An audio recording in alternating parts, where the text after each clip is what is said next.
신동진의 정치노트, 오늘의 키워드는 노인 무임승차 존폐 논란입니다.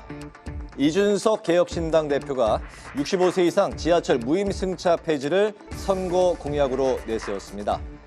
이를 계기로 노인 무임승차 논란이 재점화된 상황인데요. 65세 이상 노인층의 지하철 무임승차 제도를 폐지하는 대신에 버스와 택시에서도 사용할 수 있도록 월 1만 원씩 지급되는 연간 12만 원의 선불형 교통카드를 제공하겠다는 겁니다.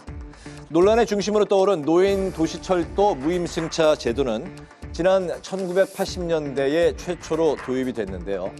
노인복지법에 명시된 내용을 근거로 삼고 있습니다.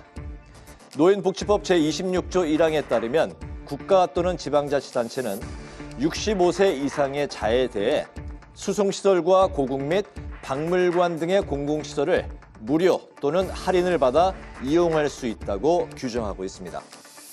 1980년 도입 당시엔 70대 이상 노년층에게 대중교통 요금을 50% 감면해주는 방식으로 이루어졌는데요.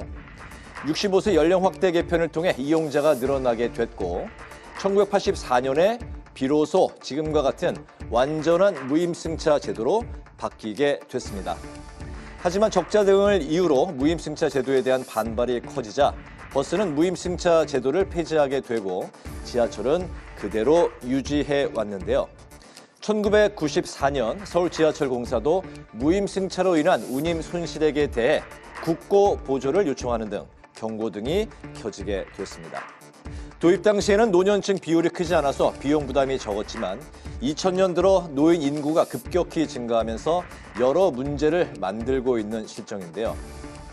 실제로 무임승차 제도가 도입된 1980년대 초반까지만 해도 65세 이상 인구는 전체의 4% 미만이었지만 사회가 급속히 고령화되면서 지난해 65세 인구는 19%에 육박했는데요.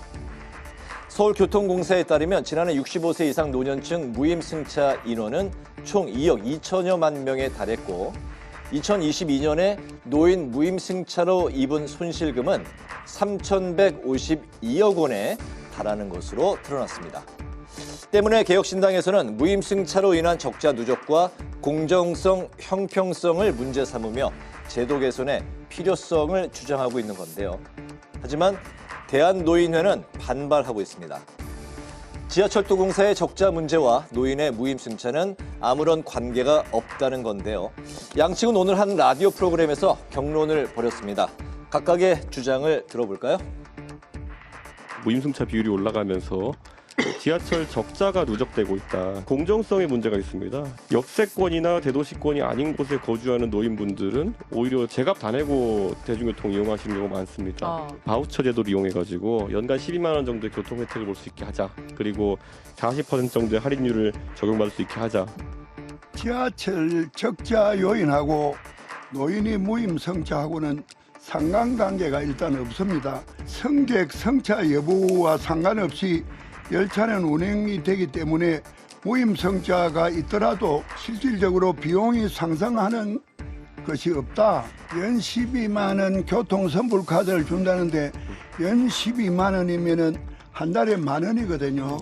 한 달에 한 3회 정도만 예출해라는 이야기인데 그럼 가만히 있으면 노인이 건강이 얼마나 나빠집니까? 화성시라든지 홍성구라든지 거의 절반 정도가 버스도 무임을 실시하고 있고 경주는 택시비까지 5,000원씩 줍니다. 제3지대 연대를 논의 중인 금태섭 전 의원이 이끄는 새로운 선택, 이낙연 전 대표가 이끄는 새로운 미래는 노인 교통복지 정책에 있어서 이준석 대표와 입장 차이를 보였는데요. 새로운 선택은 노인 무임승차 제도를 유지하고 확장하는 데 방점을, 또 새로운 미래는 갈등을 부추기는 정책은 안 된다며 선을 확실히 그었습니다. 현재 대한민국 노인 빈곤 긴급사태로 노인에 대한 사회적 지원이 부족합니다. 핵심은 노인의 이동권을 보장하는 교통체계입니다. 교통수단을 대대적으로 확충하겠습니다. 전문가들은 보다 신중한 접근이 필요하다는 데 의견을 내고 있는데요. 65세 이상 노인 무임승차 제도의 한계는 인정하면서도 제도의 편익과 효용성을 잘 따져서 개선점을 도출해야 한다고 진단했습니다. 고령화 사유로 접어들면서 지하철 무임승차 비용이 증가함에 따라 미래 세대엔 부담이 되고 있다는 지적도 나오고 있는데요. 하지만 극단적인 폐지 방안보다는 다른 접근법이 필요하다는 의견도 나오고 있죠. 또 반대로 노인복지 차원에서라도 무임승차 제도를 유지해야 한다는 의견도 만만치 않은 상황입니다. 폐지냐 유지냐, 또다시 논란이 된 노인 무임승차 문제, 여러분들은 어떻게 생각하십니까? 지금까지 신동진의 정치 노트였습니다.